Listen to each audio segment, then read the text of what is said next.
La série, La Casa de Papel, débute avec Tokyo, la narratrice, qui nous plonge dans un contexte de crise économique en Espagne. Elle décrit la désillusion des jeunes et leur envie d'échapper à une réalité oppressante. Tokyo évoque son passé chaotique, ses choix impulsifs et comment elle a été recrutée par un homme mystérieux, le professeur. Le professeur, un stratège brillant, a élaboré un plan audacieux, voler 2,4 milliards d'euros à la monnaie royale d'Espagne. Il est présenté comme un homme calme, méthodique et déterminé. Pour réaliser ce coup, il a constitué une équipe de criminels aux compétences variées. Tokyo, qui est sa narratrice, est à la fois téméraire et réfléchie. Les membres de l'équipe sont présentés. Moscou, un expert en creusage, est déterminé et pragmatique. Son fils, Denver, a une personnalité plus douce mais est loyale. Berlin, le frère du professeur, est charismatique et autoritaire. Nairobi, une femme forte, est chargée de l'impression des billets. Chaque membre a son histoire et ses motivations, mais des tensions commencent à apparaître. Le professeur explique son plan à l'équipe. Dans un entrepôt, il souligne l'importance de la discipline et de la confiance.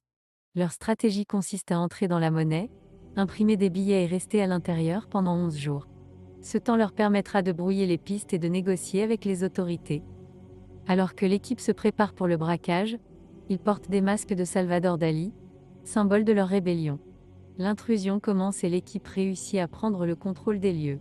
Cependant, la situation se complique lorsque la police reçoit un appel d'alerte indiquant qu'un braquage est en cours. À l'intérieur de la monnaie, la tension monte. Tokyo, en tant que narratrice, partage ses pensées et ses émotions.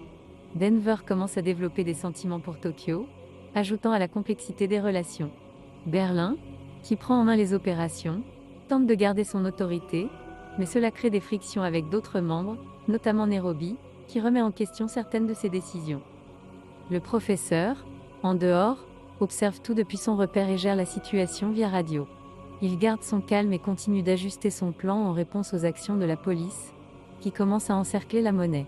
Les forces de l'ordre mettent en place un périmètre, et les négociations commencent. L'équipe doit agir rapidement pour s'assurer que leur plan reste intact. La pression monte, et l'incertitude pèse sur le sort des otages et des membres de l'équipe.